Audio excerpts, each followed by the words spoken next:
IVF treatments పై 20,000 discount. Doctor consultation మరియు ultrasound scan ను ఉచితంగా అందిస్తున్నారు. 49 అంటే సంతానం, 49 అంటే. నమస్కారం ప్రియా చౌదరి గారు. అత్తవారింట్లో వేరే కాపురం పెడదాము అనుకునేటువంటి ఆడపిల్లకి భర్త సరిగా సపోర్ట్ చేయక పుట్టింటికి వెళ్ళిపోతారు. పుట్టింటికి వెళ్ళిపోయినప్పుడు ఒక తల్లిగా ఫ్యామిలీని అంటే ఏ విధంగా ఉండాలి, ఏం చేయాలి అనేటువంటి విషయాన్ని మైండ్లో పెట్టుకొని చక్కదిద్ది పెట్టాల్సినటువంటి అవసరం చాలా ఉంటుంది. సో అటువంటి సమయంలో ఒక తల్లి కూతురికి ఏం చెప్పాల్సి ఉంటుందంటారు? వేరే కాపురం పెట్టుకోమని చెప్పాలి. అదేంటండి? మరి అయ్యే కదా ఇవాళ రేపు జరుగుతున్నాయి. మరి ఫ్యామిలీ వ్యవస్థ అత్తగారింట్లో పడలేదు అనగానే ఎమ్మటే ఏం జరుగుతుందండి? వేరే కాపురం పెట్టేయాలి. వేరే కాపురం పెట్టేసే చర్చలు ఎప్పుడు జరుగుతాయి? ఎవరైనా అదే మాట్లాడతారు. ఫస్ట్ చక్కదిద్దడానికి ప్రయత్నిస్తారు. నో జరగలేదబ్బా అని అనుకోలేదు. లేదు అమ్మో అత్తగారికి ఏం చెబుతాం, అమ్మో ఆ కుటుంబానికి ఏం చెబుతాం, అమ్మో వాళ్ళతో ఏం పడతామనో, లేకపోతే ఎందుకు వచ్చిందిలే అబ్బాయి ఈ గోల అనుకున్నప్పుడు, లేకపోతే మొగుడు 4 బెదిరించో, లేకపోతే మంచోడు మొగుడు అనుకోండి, లేదండి మా ఆవిడ్ని వేరే కాపురం పెట్టుకుంటామండి, మా అమ్మతోటి కాదండి, మా చెల్లితోటి కాదండి, అక్కతోటి కాదండి, లేకపోతే మా నాన్నతోటి కాదండి, మేము పెట్టుకుంటామండి అనుకుంటే వేరే కాపురం పెట్టేసేసుకునే కుటుంబాలు చాలా ఉన్నాయి. అంతే. కానీ ఫ్యామిలీ వ్యవస్థ బాగుండాలి కదా.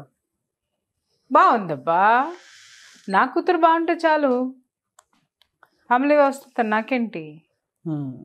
కానీ కూడా ఒక ఫ్యామిలీ ఉంది కదా. కానీ ఒక లైవ్ క్యారెక్టర్ స్టోరీ, నిన్నగాక మొన్న జరిగిన స్టోరీ చెప్తాను నేను మీకు. నాకు తెలిసి నేను ఆ పెళ్ళికి వెళ్ళి అక్షింతలేసి వచ్చిన పెళ్ళి కథ. ఒక కుటుంబం ఉంది, ఆ కుటుంబం చాలా కష్టపడేటటువంటి కుటుంబం.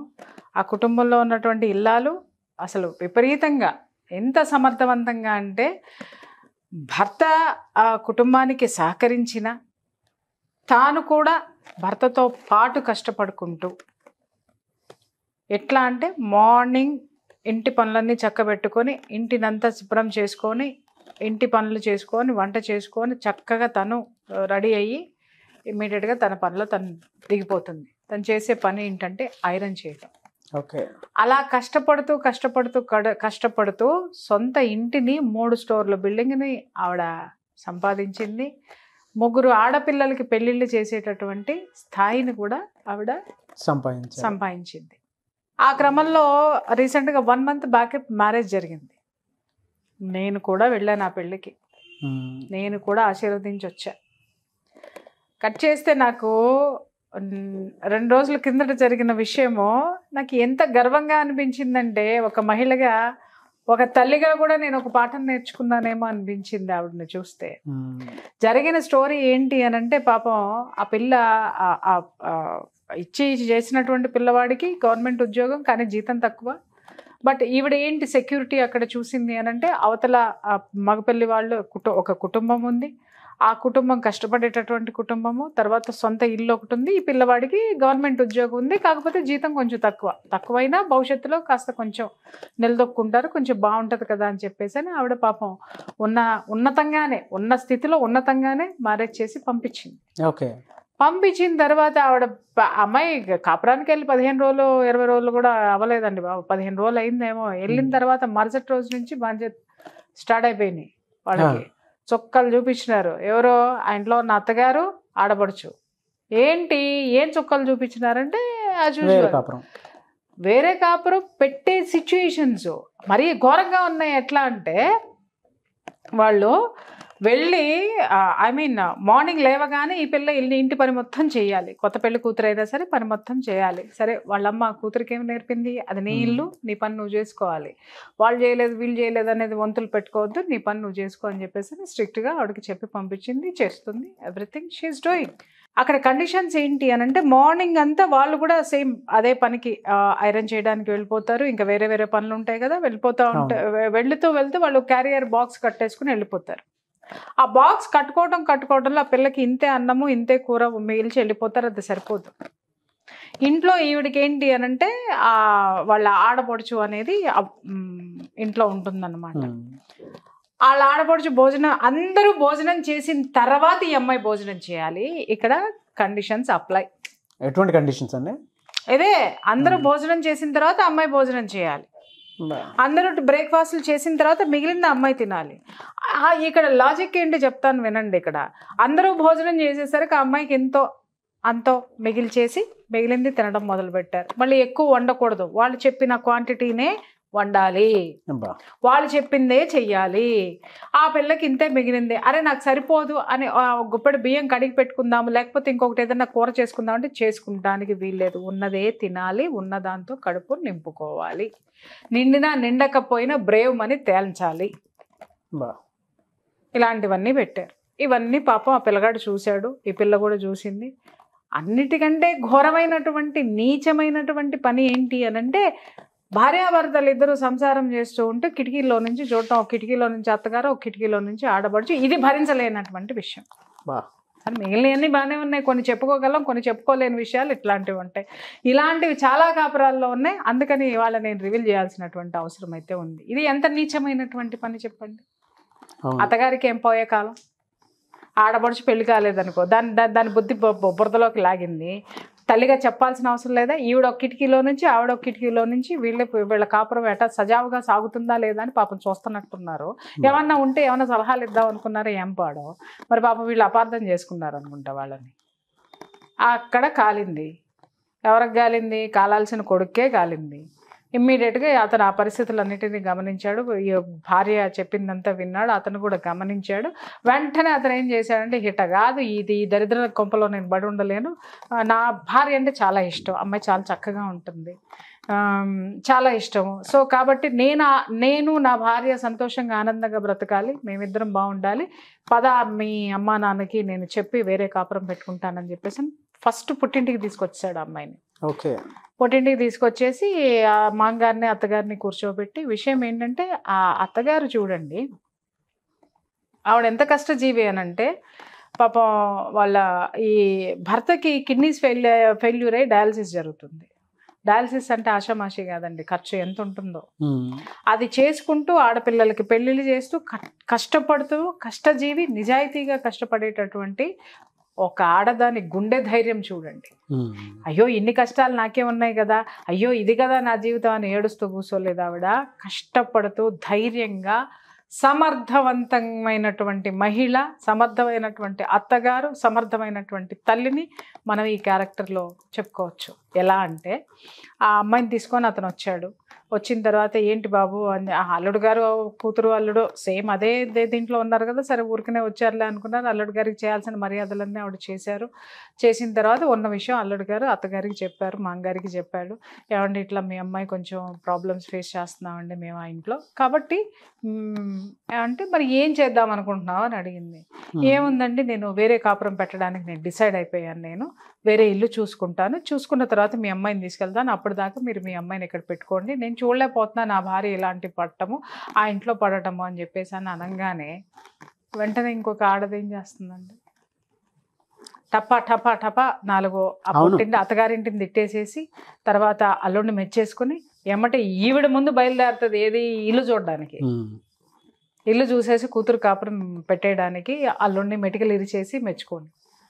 ఆవిడ పని చేయలే, ఒకటే మాట చెప్పింది, బాబు భోజనం చేసి నువ్వు ఆఫీస్కి వెళ్ళు, నువ్వు ఆఫీస్ నుంచి వచ్చే టైంకి నా బిడ్డను తీసుకొని నేను నీ ఇంటికి వస్తానని చెప్పింది. అతను భోజనం చేశాడు, ఆఫీస్కి వెళ్ళాడు. అతను ఆఫీస్ నుంచి వచ్చేసరికి కూతురుని తీసుకుంది, డైరెక్ట్గా ఇంటికి వెళ్ళింది. ఇంటికి వెళ్ళి ఆవిడ అడిగిన ఒకే ఒక్క ప్రశ్న, మొట్టమొదటి ప్రశ్న, నా కూతురు నుండి మీకు ఏమైనా అభ్యంతరాలు ఉన్నాయా, నా కూతురు వల్ల ఏమన్నా మీరు కష్టాలు పడుతున్నారా, ఇబ్బందులు ఏమన్నా పడుతున్నారా, ఫస్ట్ నాకు అది తెలుసుకోవాలి నేను అని అడిగింది. ఏమన్నా చెప్పడానికి 10-15 రోజుల్లో ఏం చెప్తారు?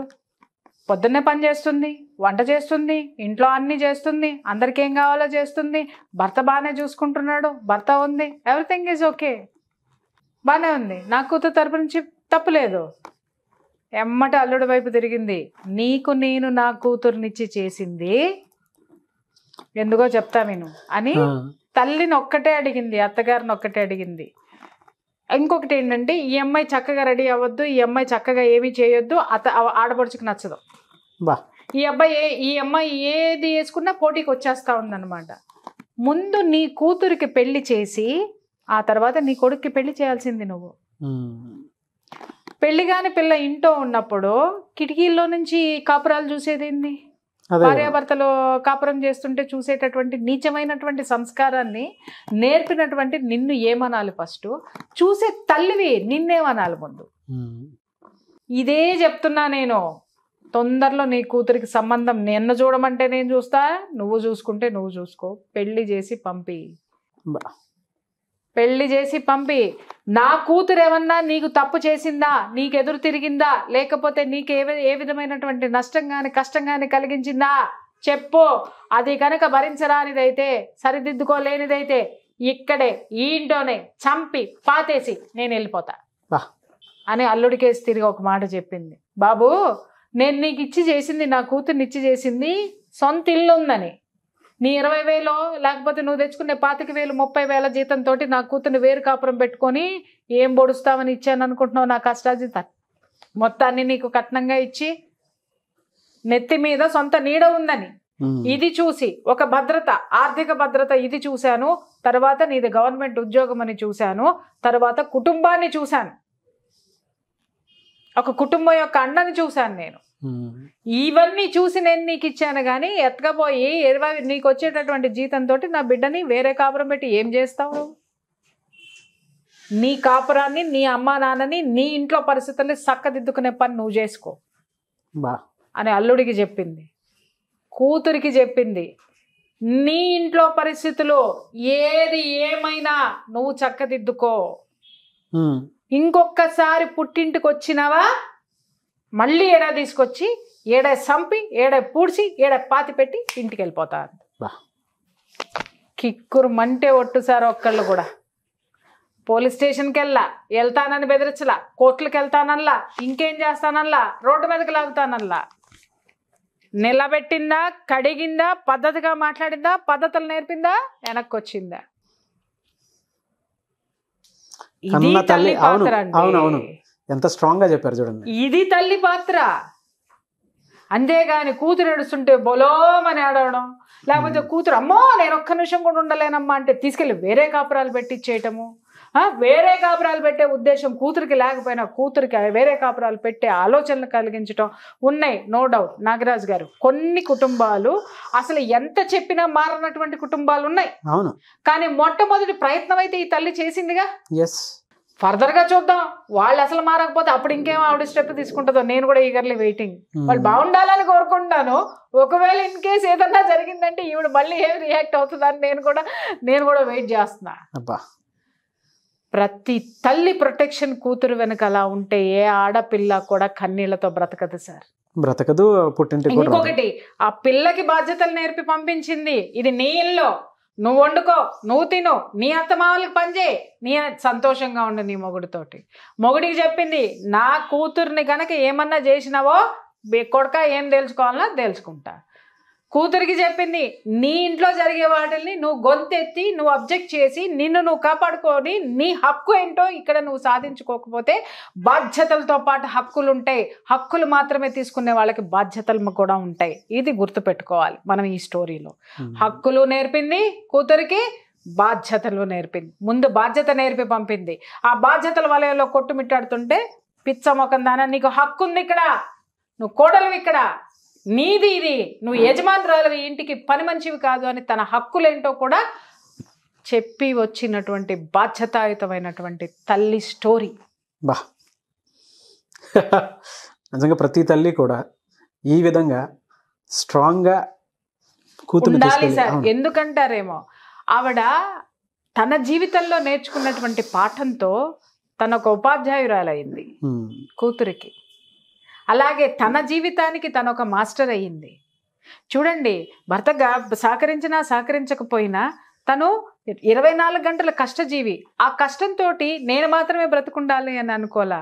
సమాజంలో ఎలా బ్రతకాలో, సమాజంలో బిడ్డలకి కూతుళ్ళకి ఏమి నేర్పాలో, ఆడపిల్లకి ఎంత ధైర్యం నేర్పాలో, ఒక ఇంటికి పంపించిన ఆడపిల్లకి ఏ బాధ్యత నేర్పాలో, ఆడపిల్లకు ఉండవలసిన హక్కులేంటో, అలాగే అత్తింటి వాళ్ళకి ఈ ఆడపిల్లల తరపున వాళ్ళ పట్ల ఉండాల్సినటువంటి గౌరవం ఏంటో కూడా నేర్పొచ్చింది ఆవిడ.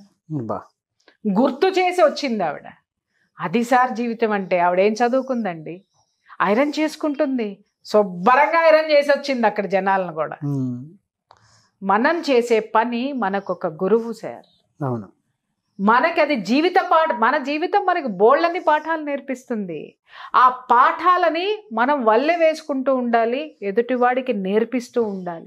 ఉపాధ్యాయుడు ఎప్పుడు హక్కులు ఒకటే చెప్పి, మనము సివిక్స్ ఓపెన్ చేయంగానే హక్కులు ఒకటే నేర్చుకోం కదా సార్. హక్కులు చెప్పినటువంటి మాస్టర్ బాధ్యతలను కూడా చెప్తాడు మనకి.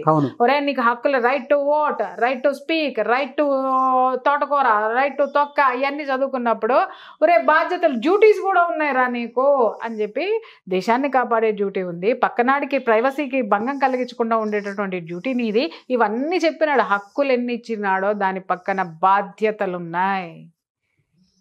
మన జీవితము మనకి హక్కులతో పాటు బాధ్యతలను కూడా నేర్పాలి. నేర్పుతుంది నేర్చుకున్నవాడే మనిషి.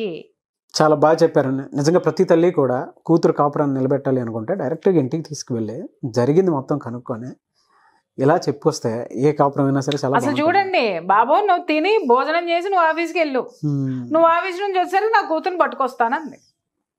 ఈలో మళ్ళీ కూతురుతో ఏం మాట్లాడలేదండి ఆవిడ. చూడండి, అల్లుడు చెప్పింది వింది, అప్పుడే అల్లుడు సమక్షంలోనే కూతురుతో మాట్లాడింది, శుభ్రంగా కూతురికి భోజనం పెట్టింది, పడుకో అంది, నిద్రపోయింది, సాయంకాలం అయింది, తీసుకెళ్ళింది, అప్పచెప్పి నా కూతురికి ఏమన్నా జరిగితే మిమ్మల్ని చంపి పూడుస్తానంది, నీ వల్ల ఈ కుటుంబానికి ఏదన్నా జరిగితే నిన్ను చంపి పూడుస్తానంది కూతుర్ని. అల్లుడికి చెప్పింది, ఊరే అయ్యా నీకిచ్చి నా కూతురునిచ్చి పెళ్లి చేసింది నీ 20,000 జీతమో 30,000 జీతమో చూసి కాదు, నీ చుట్టూ ఉన్న ఇన్ని సిచ్యువేషన్స్ కూడా నా కూతుర్ని నీకు ఇవ్వడానికి కారణం నువ్వొక్కడివి, నీ జీతం కాదు, ఈ కుటుంబం కావాలి, ఈ యొక్క ప్రాపర్టీ కావాలి, నువ్వు కావాలి, నీ జీతం కావాలి, అన్నిటికీ మించి ఒక కుటుంబం సమిష్టిగా హాయిగా ఉండడం అనేది కరెక్ట్ చేయాల్సినటువంటి బాధ్యత కూడా నీకుంది అని చెప్పేసి గడ్డి పెట్టి వచ్చింది. Hats off to her. Yes, ప్రతి తల్లి కూడా ఆ విధంగానే ఆలోచించాలి, అవసరం ప్రస్తుతం ఉన్నటువంటి జనరేషన్కి. Thank you so much Priya Chaudhary గారు. Thank you. సుమన్ టీవీలో మీ పర్సనల్ అండ్ బిజినెస్ ప్రమోషన్స్ కోసం కింది నెంబర్కి కాంటాక్ట్ చేయండి.